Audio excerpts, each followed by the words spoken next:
Sony have just revealed the new PS5 user interface, and there is a lot to take in. Their breakdown video did not cover everything that was actually shown on screen, so in this video I'll be breaking down all the details you missed as well as building on what PlayStation did walk us through in that video. Let's do this. When you first power on your PS5 from a complete shutdown state, you're taken to a sign-in screen, fairly similar to the one of a PS4. Here you can select or create a user to be able to play on your console. Once you have signed in, you'll be taken straight to the main PS5 home screen, where you can find all of your installed games alongside services and media apps. The main PS5 home screen does share some similarities with the PS4 home screen, but it has been entirely overhauled. When you hover over a game, the background of the home screen will change to something related to that game. Do not worry though, this does not mean that themes are being removed as a lot of people are suspecting. We already know of a Dead by Daylight theme and a Ratchet & Clank theme coming to PS5. Themes are most certainly here to stay. As you go down on an app, you can also see popular video clips from that game, as well as activities that you can jump straight into. These activities are effectively a way to bypass the game's menu and will take you straight into that part of the game. For something such as Call of Duty, I imagine you could pick a certain multiplayer mode straight from this screen, and then you'll be put straight into that game playing in a matter of seconds. At launch, some areas will also have access to an Explore tab. This keeps track of PlayStation news, as well as news from games you follow. Kind of like the PS4's What's New tab, but it doesn't have the friend updates. One of my favourite things about the new home screen though, is how the PlayStation Store is now directly integrated straight into the console UI. This means that you can just click straight onto the PS Store and easily purchase games there, or browse games, without actually needing to wait a while to load up a rather laggy completely separate app, like there was on the PS4. Some things on the main menu not mentioned in the reveal is a search icon at the top, next to the settings icon and profile picture, which I believe will do the exact same as they do on PS4. In terms of the search function, it would make sense for you to be able to use this to search the internet, the PS Store, or your game library for something specific. You might even be able to search for settings or new friends using this feature. If we look at the top left, there are two tabs for games and media, so it does seem that the two will have their own sections on this main home screen. If you are playing a game or have turned the PS5 on from rest mode to resume your suspended games, you'll easily be able to access the new Control Centre. This is a replacement for the quick menu that appeared on the side of the screen on PS4 when you held down the PS button. On PS5 though, this is packed with many more features and only takes a single press of the PS button to open up. It does seem as though it can be opened without having a game open at the same time too. The Control Centre's quick access buttons can be found at the bottom of the screen and consist of a home button, the switcher button, notifications, game base, music, sound, microphone, accessories, your profile and power options. In Sony's first look video, they did not go in depth on all of these, and we do not yet know what the switcher function does. I think that the name really suggests that this is the PS5's version of Quick Resume from the Xbox Series X. That allows you to instantly switch between games that you have left at a suspended state, meaning you can jump straight back in wherever you were when you last went off of that game. A Customise option can also be seen at the bottom right here, suggesting you can use a touchpad to customise this menu, by being able to rearrange the icons, as well as maybe even the cards above them. It also would not surprise me if even the colours here could be changed. Speaking of cards, they are filled with information and features.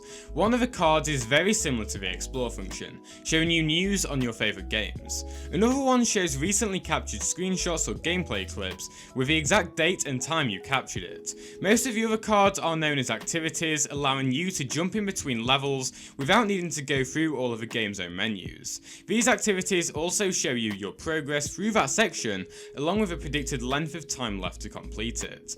That time is predicted by the PS5 system to suit your own playstyle. The PS5 analyzes how you play your own games and uses that to help it decide on an estimated time left for you specifically. I honestly find it insane that the PS5 can do this depending on exactly how you play, and I cannot wait to see it in action. In addition to the time played and progress metrics, objectives for that level are also listed on the activity card. PlayStation Plus members can even access direct video guides on completing these objectives that can be pinned to the screen at the same time as you complete it yourself. yourself. This is going to save you all of that hassle of searching Google, scanning through different videos and articles to be able to complete an objective or even obtain a particular trophy. Developers do have to implement this to their game though, so not all games are guaranteed to have these features sadly. They did mention that a fair few backwards compatible PS4 games will have all these features at launch though. Moving on, notifications have entirely changed, now displaying at the top right with a lot more info than what was shown on PS4 notifications. Party notifications show you who started the chat, who else has been invited to the chat, as well as who is actively in the party. You also have the option to view the party or to instantly join it. I do want to point out that PS4 players can join parties, as can users on the PlayStation app, which is an entirely new function. Share Screen is a new feature in parties that seems to be a PS5 only feature, which lets you share your screen with your friends only, or have them share their screen with you. You can then pin their live gameplay to the side of your own screen whilst you play, or even use it in picture-in-picture mode. Judging from the UI's audio icon, it also seems audio from their gameplay can be heard, or it can be muted or adjusted whilst viewing the gameplay in all of its modes. Trophy cards are also found on the Control Centre, displaying the progress you have made towards that trophy similarly to how the activity cards work. Beyond these cards, multiplayer cards are shown that allow you to see what game your friends are actively playing together, as well as then join straight into their lobby. The start time of the play session is also listed when you click the card prior to joining the game. Here is where we got our first glimpse of the create button. A single tap of it opens a menu, giving you an option to take a screenshot in the centre, start a video clip on the right, and then there's a mysterious icon on the left that I want to guess is a clip option. That's going to save like the last 30 seconds or so of footage. I'm making that assumption based on the reverse clock icon. If you look even further to the right of this menu, you can see an option to start a broadcast or to change the settings. Both screenshots and video can be captured up to a native 4K resolution, though the frame rate and inclusion of HDR has not yet been clarified. Screenshots and video clips that you have captured can be shared right away, or later via the Control Centre or Create menus.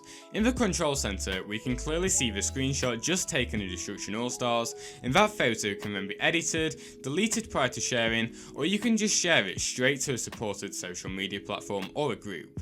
Messages can also be attached to send screenshots using the revamped keyboard, which even supports microphone input using either the DualSense microphone built straight into the controller or a connected headset. You don't need to worry about receiving screenshots from your friends that might spoil games anymore either, as the PS5 automatically censors if there are spoilers present within that image, and if there are, the user receives a warning message before they open it. The PS5's power menu is extremely similar to the PS4's, as it lets you completely turn off your console, restart the system, or put the PS5 into rest mode.